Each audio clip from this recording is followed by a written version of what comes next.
Hey guys, it's Miss Colson. So excited to have you in science class. Just wanted to share our science expectations and what it will look like in our virtual science classroom. What does that look like and what does that sound like? So I know some of you got to see our classroom the other day here at school, but some of you didn't. And so behind me is some things that we'll be doing as scientists this year. And when we get back in the regular classroom, we'll take a look at that and do stuff with our science wall just about every day. So let's find out about science expectations. So a couple important things to know as a scientist. Science and everyday life cannot and should not be separated. Every day we can work as a scientist. And the important thing is to not stop questioning. So today, our learning target is I will learn the procedures for science class so that I can be part of a productive learning environment. I will know I've got it when I can explain parts of a science lesson and the expectations of each part. So, as a scientist, how do we work? Well, I know that you guys have been working on labeling your materials. So each day we will be using our science notebook, the green one. And also we may, now probably not so much at home, but when we're back in the classroom, have something to put in our science folder most days. We do use quite a bit of glue and we use our scissors. So just when we come to science time, try to have your green notebook close by and scissors and glue just in case we need that. So even though we'll be at home, and we call that virtual science, it's still going to be a lot like our regular science. Each day we're going to have a target. Each day we're going to activate schema, have a mini lesson, guided practice, independent practice, and then at the end of our lesson we'll reflect and have an assessment. So what I want us to do before science class tomorrow is I want us to do some thinking. So we're going to discuss how these parts of the class will look and sound in our virtual science classroom. So let's start with the activating schema. You guys already saw the target, and you know the target is what are we going to be learning and how are we going to get there to learn it, and then how are we going to know that we learned it. But activating schema is the next part.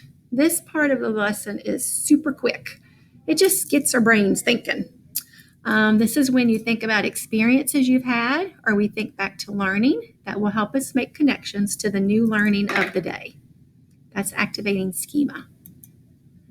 The mini lesson is the part that Ms. Colson has to do. I'll teach you some new science content. Sometimes we'll watch a video, sometimes we'll hear another scientist share his or her knowledge, and sometimes we'll read about science. You will see how excited Ms. Colson gets about science. I love science, and how she thinks about different science topics. And you're also going to see all the things I wonder about too.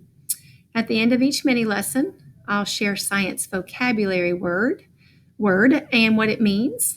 And the mini lesson is an extremely important part of our daily science lesson. The guided practice is what we do.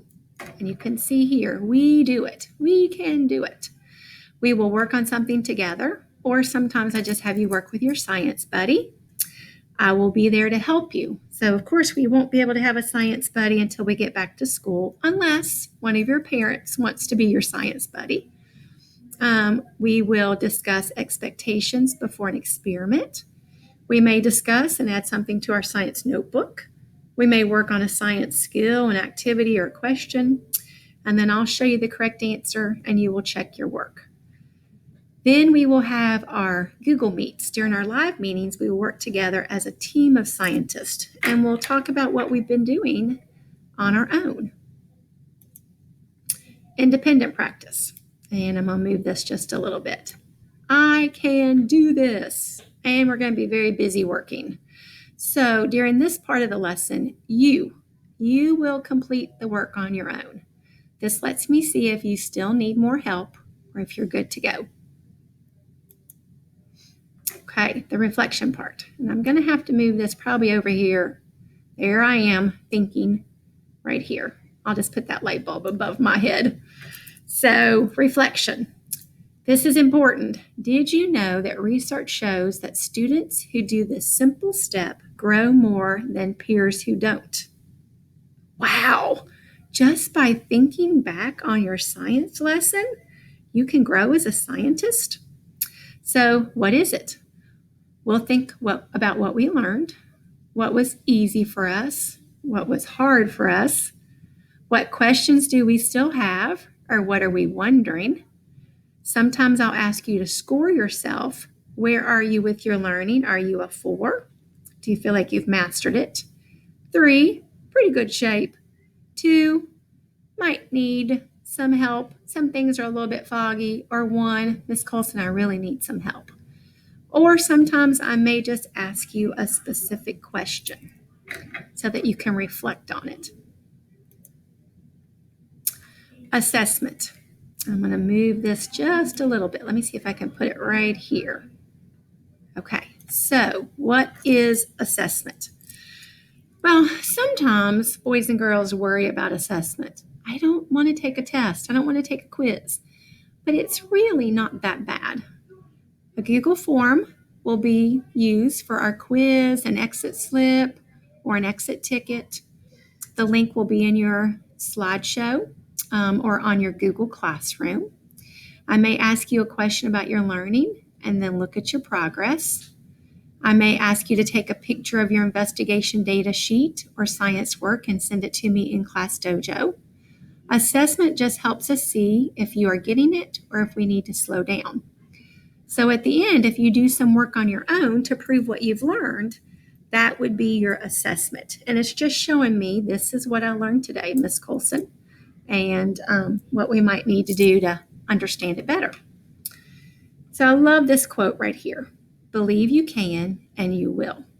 So if you believe that you can do well with our science lesson and show me on your exit slip or your exit ticket or your quiz, I know you will be able to do that. So here's what I want you to think about for tomorrow. When we come back to science class. How will each part of the lesson look and sound in our virtual science classroom? So in our science lesson, when we're talking about the target, how's that going to look and sound? When we're activating schema, how's that going to look and sound? In a mini lesson, what's it going to look like? What's it going to sound like? Guided practice, independent practice, and even that reflection and assessment. And there they are down there. Reflection, oops, let me go back, sorry.